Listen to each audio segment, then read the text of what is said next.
আরও একটা নতুন এবং সহজ রেসিপি নিয়ে চলে এসেছি তোমাদের সাথে শেয়ার করবার জন্য। খুব সিম্পল একটা রেসিপি, ঘরেতে থাকা সাধারণ কিছু উপকরণ দিয়ে আমি বানাবো। আর এটা কিন্তু সন্ধ্যের টিফিন বলা যেতে পারে, মানে সন্ধ্যেবেলা চায়ের সাথে এটা কিন্তু খাওয়া যেতে পারে। তো চলো স্টার্ট করে দিই। তো প্রথমে যেটা লাগবে একটু ময়দা, অল্প একটু ময়দা নিয়েছি, যেটার মধ্যে সামান্য একটু নুন দিয়েছি আর এটাকে জল দিয়ে মেখে নিয়েছি। মাখার পর অল্প একটু ওপর থেকে তেল দিয়ে আমি সাইডে রেখে দিলাম। আর এদিকে থেকে অল্প একটু তেল গরম করে তার মধ্যে দিয়েছি কাঁচা লঙ্কা কুচি, সাথে এখানে পেঁয়াজ, গাজর, টমেটো এই দিলাম, ছোট ছোট করে কেটে নিয়েছি। এছাড়াও কিন্তু অন্যান্য সবজি দিতে পারো, ছোট ছোট করে কেটে দিতে হবে।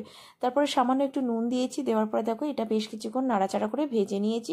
হালকা একটু নরম হওয়ার সাথে সাথে এর মধ্যে দিয়েছি অল্প একটু আদা রসুনের পেস্ট, যেটাকেও আমি আরও 2 মিনিট নাড়াচাড়া করে নিয়েছি যাতে আদা রসুনের কাঁচা গন্ধ চলে যায়। এরপরে কিছুটা আলু আমি সেদ্ধ করে রেখেছিলাম, সেটাকে ম্যাশ করে নিয়েছিলাম, সেটাই দিয়ে দিলাম। বেশ কিছুক্ষণ নাড়াচাড়া করে একটু কাশ্মীরি লাল লঙ্কা গুঁড়ো, হলুদ গুঁড়ো, সামান্য একটু ধনে গুঁড়ো, জিরে গুঁড়ো আর এখানে দিয়েছি একটু পাওভাজি মশলা। সব কিছু দিয়ে আরও বেশ কিছুক্ষণ এইভাবে কিন্তু আমি আলুটাকে একটু নাড়াচাড়া করে নেবো গ্যাসেতে। তারপরে কিন্তু এর মধ্যে দিয়ে দেবো অল্প একটু ধনেপাতা কুচি। ব্যাস, এটাকে মিশিয়ে নিলেই কিন্তু আমাদের আলুর পুরটা তৈরি হয়ে গেল। এবার এটাকে আমি সাইডে রেখে দিচ্ছি। চলে যাচ্ছি যে আটাটা আমি মেখে রেখেছিলাম সেদিকে। তো আরও একবার আমি ভালো করে মেখে নিয়ে দেখো এখানে আমি এবার এটাকে বেলে নেব। তো একটা বড় রুটির আকারে বেলে নিলাম। এরপরে যে আলুর পুরটা বানিয়েছিলাম সেটা ঠান্ডা হয়ে গেছে।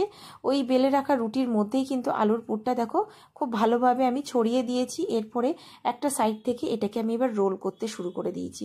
তো দেখো ভালোভাবে রোল করে নিয়েছি। আর সাইডটাকে যদি মনে হয় খুলে যাচ্ছে তাহলে অল্প একটু জল লাগিয়ে এটাকে সিল করা যেতে পারে। তো অল্প একটু আটা ময়দা আমি ছড়িয়ে নিলাম, নেওয়ার পরে কিন্তু এটাকে আমি সেট করে নিয়েছি। এরপরে দেখো এখান থেকে আমি ছুরি দিয়ে কেটে নিচ্ছি এইভাবে। তো এইভাবে সবগুলো আমি অল্প অল্প করে কেটে নিলাম। এরপরে এটাকেই দেখো এক একটা নিয়ে আমি একটুখানি শেপটাকে ঠিক করে নিচ্ছি, কারণ একটু চ্যাপটা হয়ে গেছিলো। তারপরে এটাকে সামান্য একটু প্রেস করে দিলেই কিন্তু একদম রেডি হয়ে যাবে। তো খুব হালকা হাতে এটা করতে হবে। তো দেখো আরও একটা দেখিয়ে দিচ্ছি, জাস্ট এরমভাবে নিয়ে হালকা হাতে এটাকে একটু প্রেস করলেই হয়ে যাবে। কিছুই না, তেল গরম করে নিয়েছি। তো তেলটা গরম করার সাথে খুব বেশি কিন্তু গরম করা যাবে না, মোটামুটি থাকবে।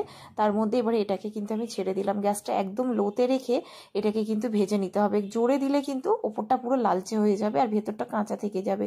তো কি হয়েছে, একদম লোতে দিয়ে এটাকে হালকা হালকা করে এপিট ওপিট করে একটু ভেজে নিতে হবে একটু সময় নিয়ে।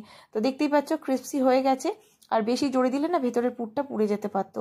তো এটা কিন্তু একদম ক্রিস্পি হয়ে গেছে। তো চায়ের সাথে একদম সন্ধ্যাবেলার টিফিন রেডি হয়ে গেছে।